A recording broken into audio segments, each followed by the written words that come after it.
पत्नी हो तो ऐसी। एक दिन एक राजा अपनी छत पर टहल रहा था। टहलते टहलते उसकी नज़र महल के नज़दीक वाली छत पर पड़ी, जिस पर एक बहुत ही खूबसूरत महिला अपने कपड़े सुखा रही थी। राजा ने अपनी नौकरानी को बुलाकर पूछा, ये सुंदर महिला कौन है? नौकरानी ने कहा, महाराज, ये स्त्री आपके सेनापति विक्रम की पत्नी है। राजा अपनी छत से उतर कर आया। उसके दिलो दिमाग पर मानो रानी की सूरत छा गई थी।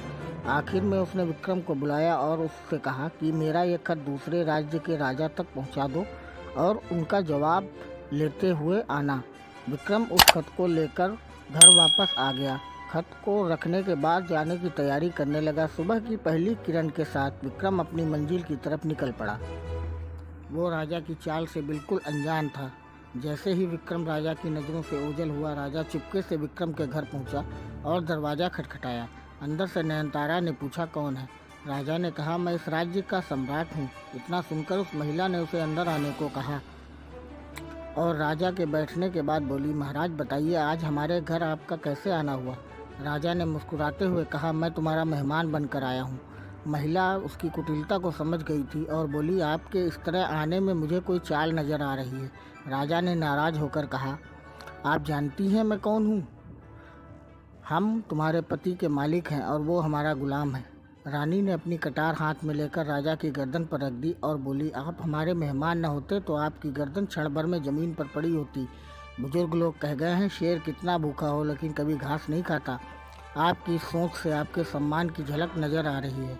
अगर बचा खुचा सम्मान बचाना चाहते हो तो यहाँ से चले जाओ। राजा शर्मिंदा होकर वहाँ से वापस अपने महल में चला जाता है, लेकिन अपने जूते वहीं भूल जाता है। उधर रास्ते में विक्रम को याद आता है कि वो सम्राट का दिया हुआ खत घर पर भूल आया है। वह तुरंत घर वापस आने के लिए निकलता है। घर आकर जब वह खत ढूंढ रहा होता है तो उसकी नज़र महाराज के जूते पर पड़ती है। वह बहुत ही सोच में पड़ जाता है, लेकिन बिना किसी को बताए वह अपना आदेश पूरा करने के लिए निकल जाता है। जब वह जवाब लेकर वापस आता है तो राजा उसको इनाम में 100 सर्फी देता है। विक्रम बाजार से बहुत सी साड़ियाँ और गहने ले आता है और घर जाकर नयनतारा से कहता है, मैं तुमसे बहुत प्रेम करता हूँ। ये वस्त्र और आभूषण मैं तुम्हारे लिए लाया हूँ। वह स्त्री आंखों में आंसू भरकर पूरी बात विक्रम को बताती है तो विक्रम उससे कहता है, मुझे यह बात मालूम है। महिला कहती है, फिर भी आपको मुझसे प्यार है? विक्रम उसके आंसू पोंछते हुए उसे गले से लगाकर कहता है, मुझे मालूम है मेरी धर्मपत्नी एक छत्राणी है। ऐसे हजारों राजा मिलकर भी उसको उसके धर्म से हिला नहीं सकते। अब तुम्हारे प्यार के लिए तुम्हारी शान से गुस्ताखी करने वालों को सजा देने का समय है।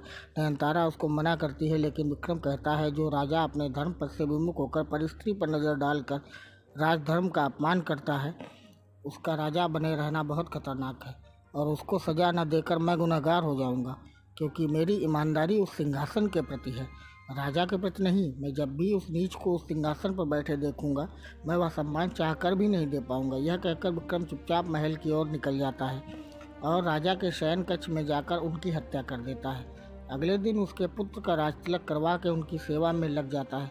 कहानी अगर अच्छी लगी हो तो लाइक करें, सब्सक्राइब करें। सब्सक्राइब ना करें तो कम से कम लाइक करें।